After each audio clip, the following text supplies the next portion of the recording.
was still so worried that he walked straight into someone just outside the door. Sorry, he grunted, as the tiny old man stumbled and almost fell. It was a few seconds before Mr. Dursley realized that the man was wearing a violet cloak. He didn't seem at all upset at being almost knocked to the ground. On the contrary, his face split into a wide smile, and he said in a squeaky voice that made passersby stare, "Don't be sorry, my dear sir, for nothing could upset me today. Rejoice, for you know who has gone at last.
was wearing square glasses, exactly the shape of the markings the cat had had around its eyes.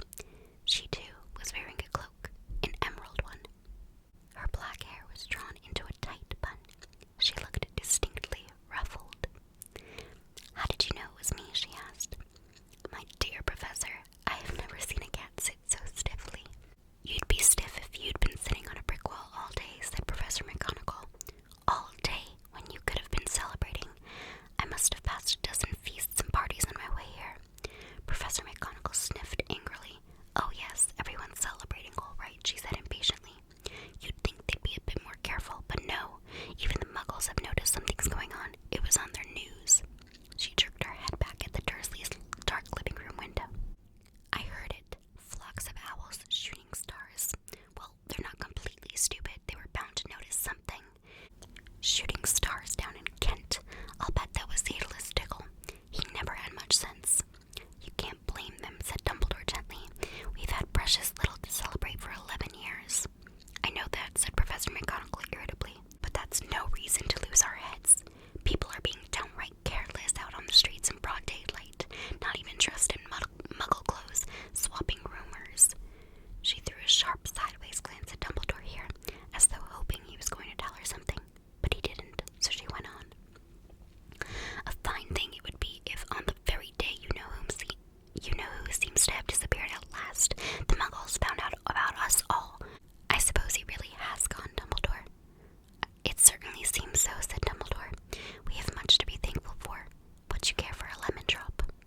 "A what?" "A lemon drop. They're a kind of Muggle sweet I'm rather fond of." "No, thank you," said Professor McGonagall coldly, as though she didn't think this was the moment for lemon drops. "As I say, even if you know who has gone." "My dear Professor, surely a sensible person like yourself can call him by his name. All this you-know-who nonsense for 11 years. I've been trying to persuade people to call him by his proper name, Voldemort." Professor McGonagall flinched, but Dumbledore, who was unsticking 2 lemon drops, seemed not to notice. "It all gets so confusing if we keep saying you-know-who. I've never seen any reason to be frightened of saying Voldemort's name." "I know you haven't," said Professor McGonagall, sounding half exasperated, half admiring, "but you're different. Everyone knows you're the only one you know who. Oh, all right, Voldemort was frightened of." "You flatter me," said Dumbledore calmly. "Voldemort had powers I will never have. Only because you're too, well, noble to use them. It's lucky it's dark. I haven't blushed so much since Madame Pomfrey told me she liked my new earmuffs." Professor McGonagall shot a sharp look at Dumbledore and said, "The owls are nothing next to the rumors that are flying around. You know what everyone's saying? About why he disappeared. About what finally stopped him." It seemed that Professor McGonagall had reached the point she was most anxious to discuss.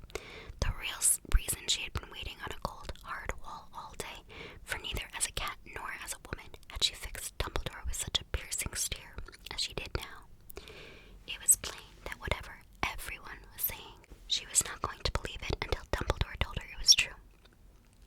Dumbledore, however, was choosing another lemon drop and did not answer. "What they're saying," she pressed on, "is that last night Voldemort turned up in Godric's Hollow. He went to find the Potters. The rumor is that Lily and James Potter are that they're dead." Dumbledore bowed his head. Professor McGonagall gasped. "Lily and James? I can't believe it. I didn't want to believe it. Oh, Albus." Dumbledore reached out and patted her on the shoulder. I know, he said heavily. Professor McGonagall's voice trembled on as she went. "That's not all. They're saying he tried to kill the Potter's son, Harry, but he couldn't. He couldn't kill that little boy. No one knows why or how, but they're saying that when he couldn't kill Harry Potter, Voldemort's powers somehow broke, and that's why he's gone." Dumbledore nodded glumly. It's true," faltered Professor McGonagall. "After all he's done, all the people he's killed, he couldn't kill a little boy. It's just astounding, of all the things to stop him.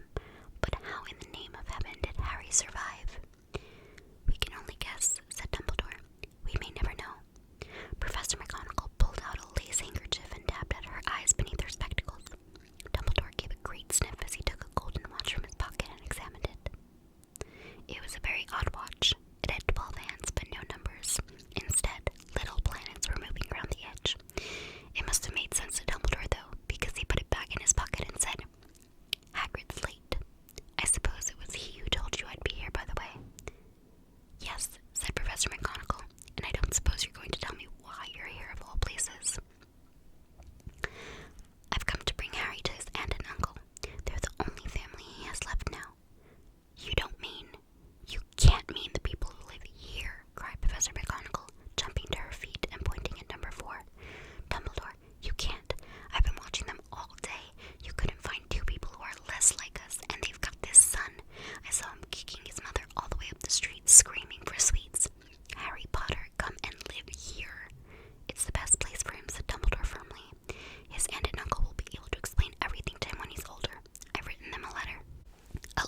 would trust Hagrid with my life, said